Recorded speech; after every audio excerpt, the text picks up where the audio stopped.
Welcome back to my channel. Last class I completed calorimetry part 1.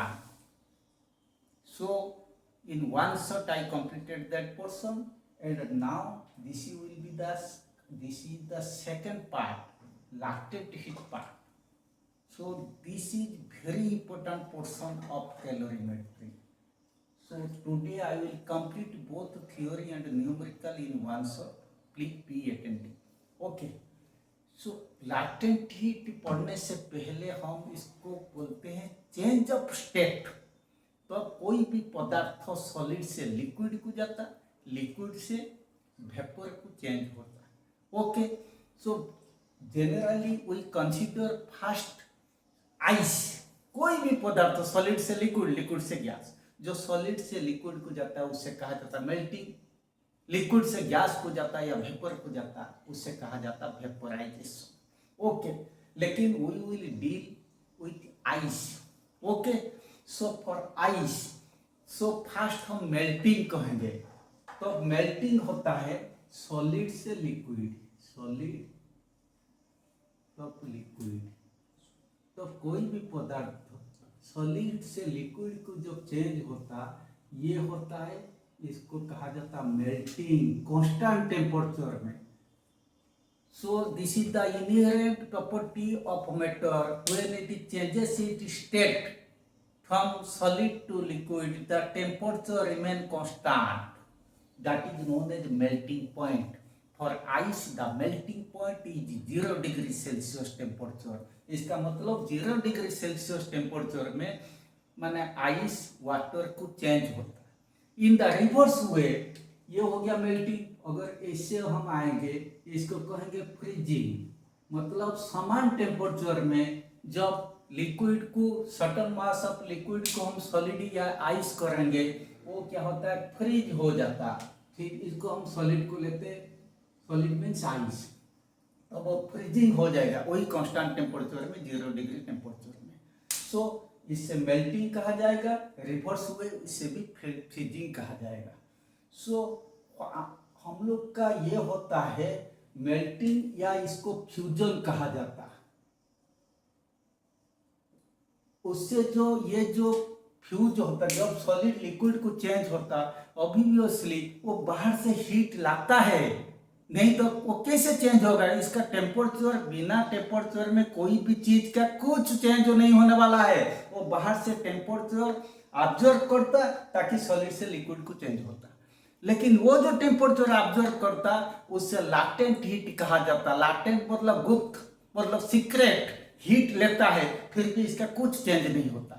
तो ये पदार्थ का खूबी होता है, मतलब बाहर से हीट लाने पर भी इसका कोई चेंज नहीं होता, तो अब इसीलिए इसे लैटेंट हीट कहा जाता।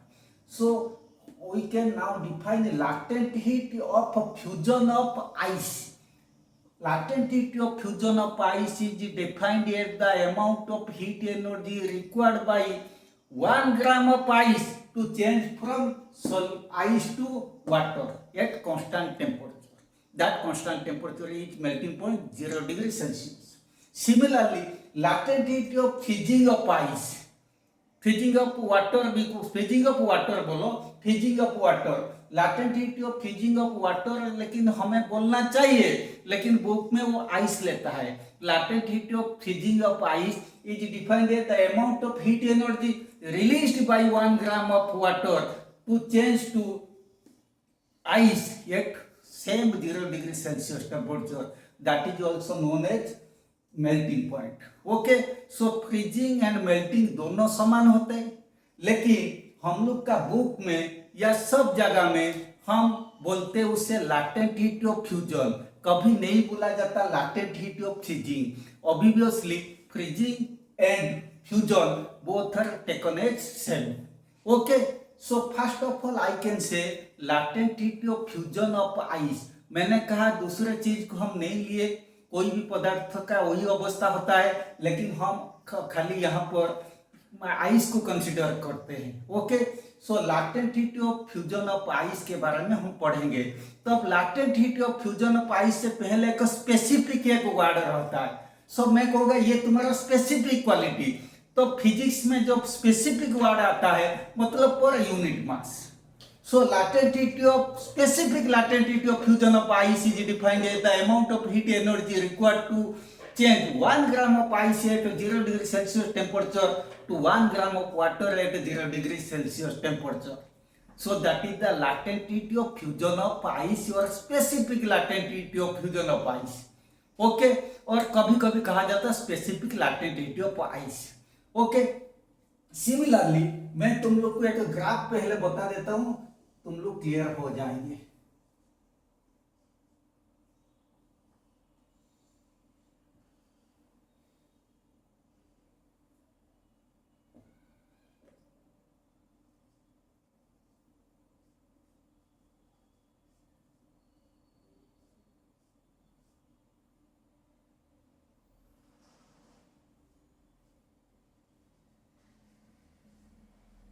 So this is temperature time का, ये -10 degree Celsius.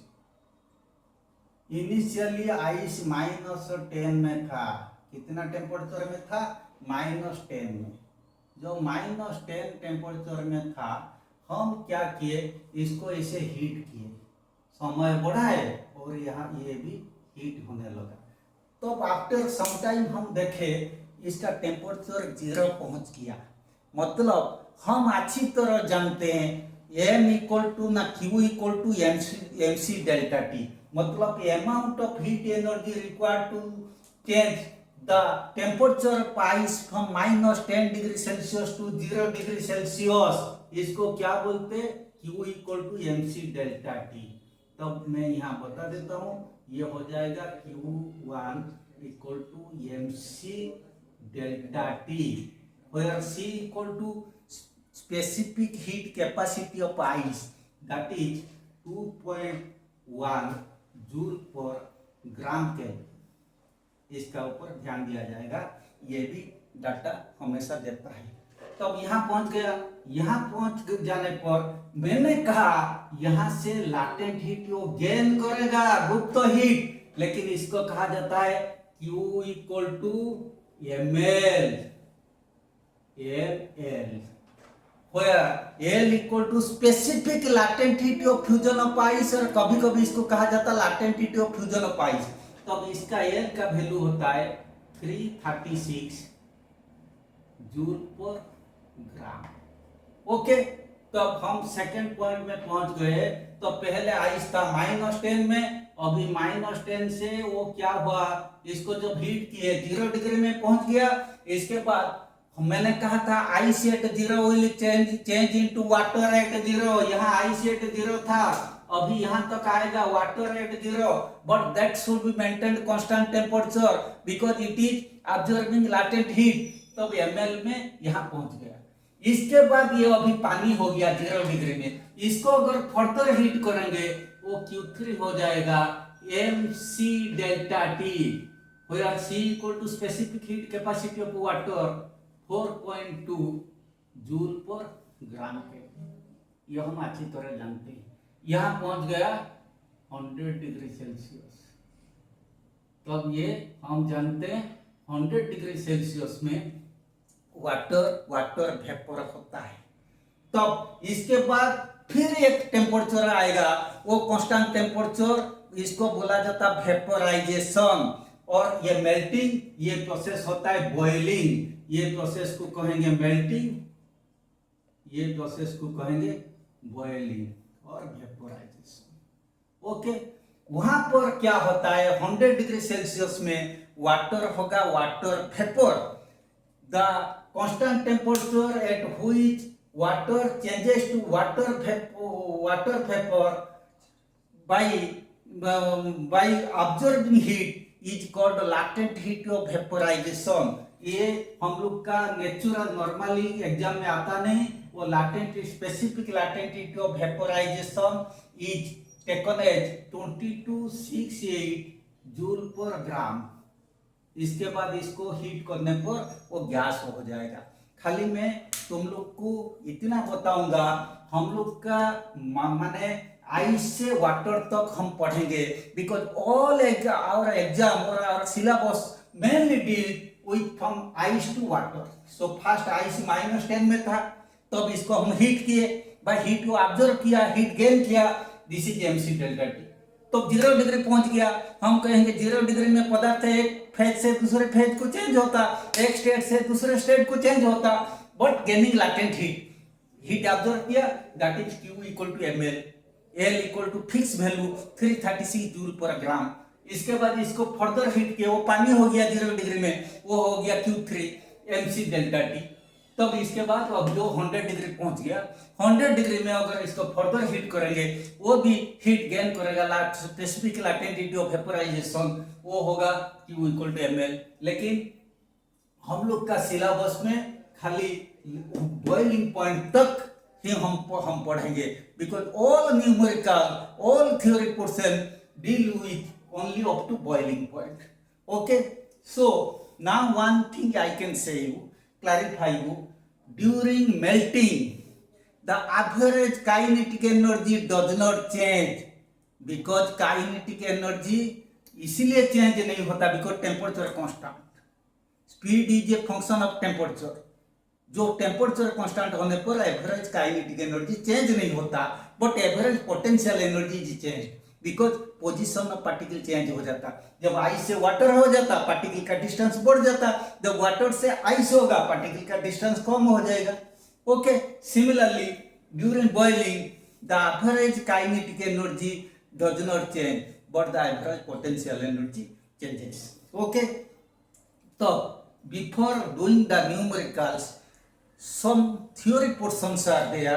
I just want to tell you with a quick glance, have a quick glance. कैसे? Snow on mountains does not melt at once. Mountain का जो snow होता है ना, वो इतना जल्दी मैंने मेल्ट नहीं होता। क्यों? This is due to high specific लैटेंटिटी of fusion of ice. इसका मतलब 1 gram of ice needs or has to absorb 336 joule of heat energy from the atmosphere to change into water or during melting। तो melting के होने के लिए 1 gram ice को 336 joule of heat energy चाहिए। तो इतना huge latent heat of capacity होने के कारण snow on the mountain does not boil, does not melt all at once. Okay, similarly in cold countries water in lakes and ponds don't freeze all at once। इसका उल्टा, water cold country में जब शाम हो जाएगा, इसका water 0 degree में पहुंच जाएगा, लेकिन वो लेक्स और पॉन्ड का वाटर इतना जल्दी वो आइस नहीं होता, because this is due to high specific लैटेंटिटी of fusion of ice. 1 gram of water has to release 336 joule of heat energy to convert into 1 gram of ice at 0 degree Celsius temperature. So, माने in cold countries, ice, water of lakes and ponds does not freeze all at once. Okay, it is generally cold after hailstorm, or the climate become moderate after hailstorm. This is one of the important question. This is due to the high specific latency of fusion of ice, that is 336 joule per gram. It means 1 gram of ice after hailstorm, 1 gram of ice has absorbed 336 joule of heat energy from the atmosphere to convert into 1 gram of water at 0 degree Celsius temperature. Okay, तो अगर ऐसे atmosphere से खींचेंगे 336 joule of heat, अगर atmosphere से वो observe करेंगे तो एटमॉस्फेयर नेचुरली मॉडरेट हो जाएगा। Okay, then when ice in a frozen lake starts melting, the surrounding become cold. Same thing due to high specific लैटेंटिटी of fusion of ice. Fusion lake का जब ice melting होगा, melting होने के कारण वो क्या होता है, जब आइस मेल्ट होता, it will observe latent heat of fusion 336 joule of heat energy from the atmosphere. अच्छा, तो ये एटमॉस्फेयर से जो 336 जूल ऑफ हीट एनर्जी खींचेगा, तो एटमॉस्फेयर का टेम्परेचर डिक्रीज हो जाएगा और क्लाइमेट थोड़ा मॉडरेट भी हो जाएगा। Okay, So up to this portion completed. Now next thing I will now do some numerical. Then after the chapter will be completed. Okay. Now I am continuing some numericals. So this is one question. A piece of ice of mass 40 gram is added to 200 gram of water at 50 degree Celsius temperature. Calculate the final temperature of water. Let the final temperature is T. Okay. So now we can say by the principle of calorimetry, heat lost by hot body equal to heat gained by cold body. इसका मतलब यहाँ ice को अगर हम पानी में से डालेंगे तो क्या होता है, आइस हीट गेन करेगा, heat gained by ice equal to heat lost by water. Water का हीट लॉस्ट होकर 50 से T को आएगा। आइस का पहले 0 डिग्री आइस से 0 degree water Q equal to ml, फिर 0 डिग्री से वो T डिग्री को आएगा। Okay.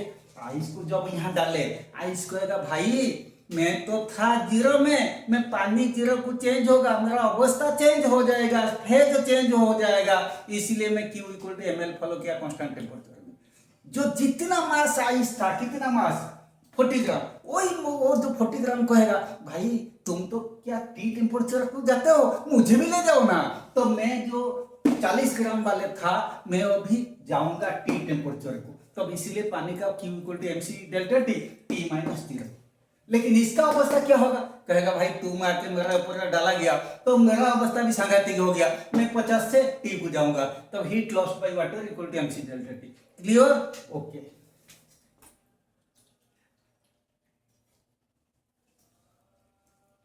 Heat gain equal to ml plus MC delta T equal to ml क्या होता है 40 इंटू 336 प्लस 40 प्लस क्या होता है वो 0 से वाटर का 4.2 इंटू डेल्टा टी।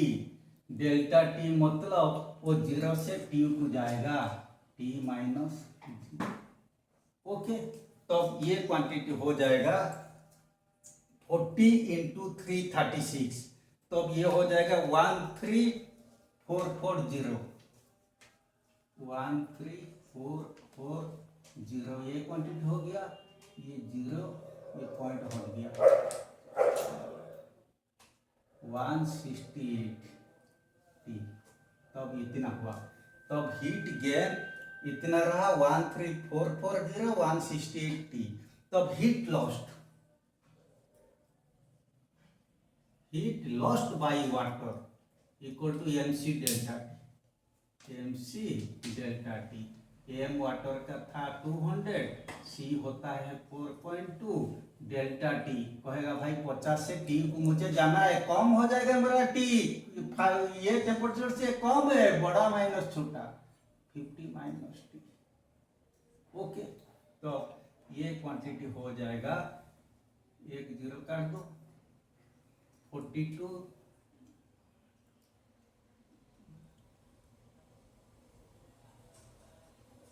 तो कितना होगा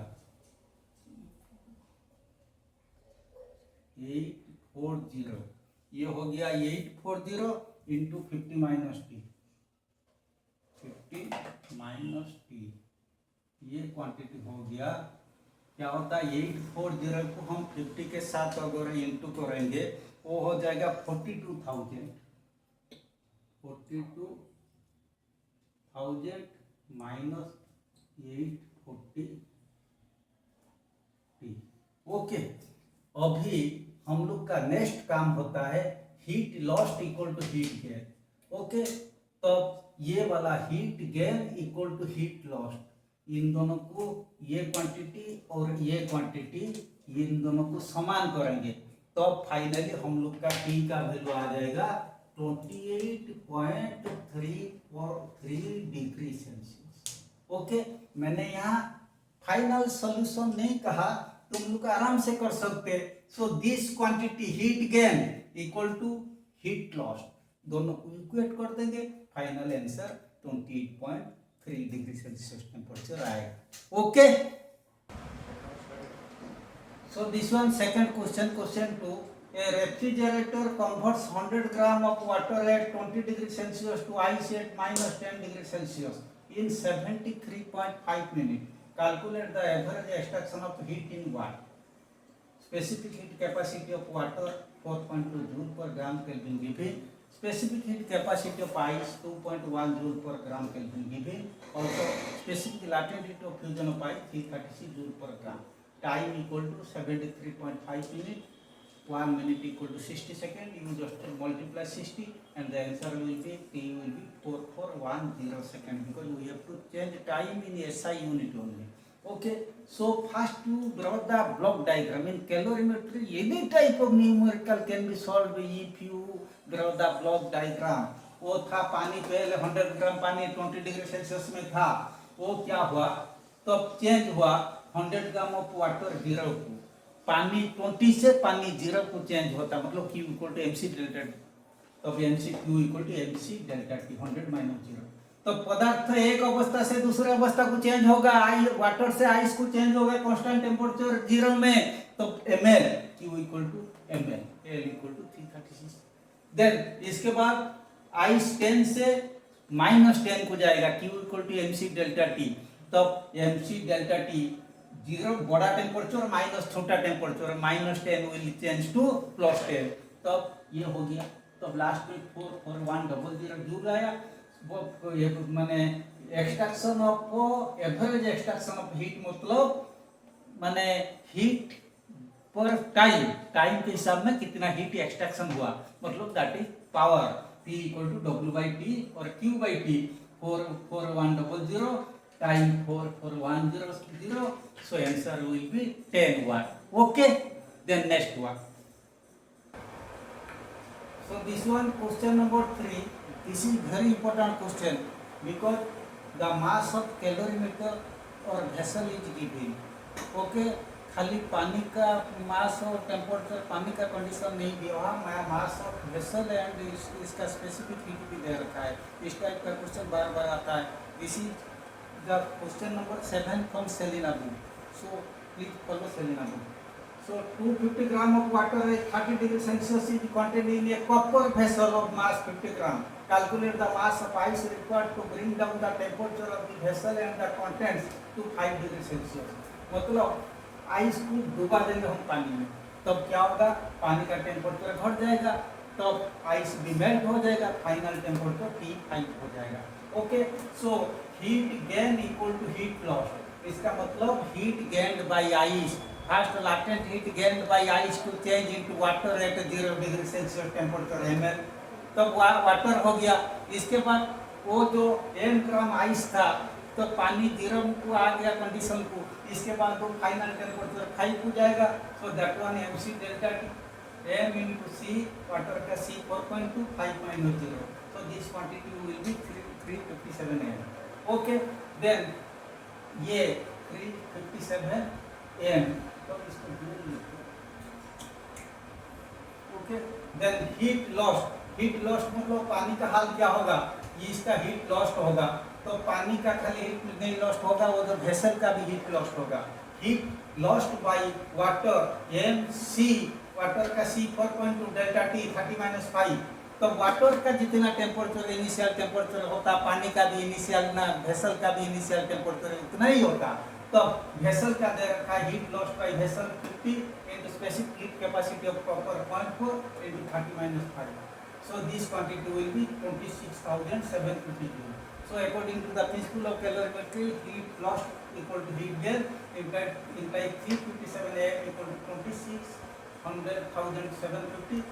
So finally am will be 74.93 gram. Okay, then next one. So this is the last question of this chapter. Calculate the total amount of heat energy required to convert 100 gram of ice at -10 degrees Celsius into water at 100 degrees Celsius. Given specific heat capacity of ice होता है 2.1 joule per gram Kelvin. Specific heat capacity of water 4.2 joule per gram Kelvin. Also specific latent heat of fusion of ice 336 joule per gram. Actually for any problem you first draw the block diagram, then any question can be solved.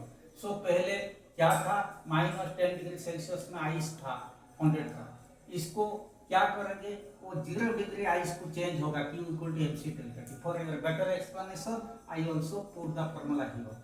Then 100 gram ice फिर change होगा water 0 degree में, वो melting में. पदार्थों एक अवस्था से दूसरे अवस्था को जाने पर Q इक्वल टू ml, तो Q equal to ml. So this is L equal to 336 for ice.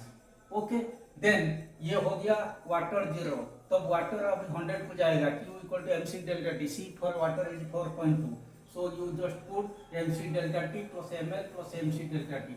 Finally you will get the answer 77700 joule. Okay, so this chapter overall completed. I completed both theory and numerical portion in one shot because this is a very important and a very fundamental chapter.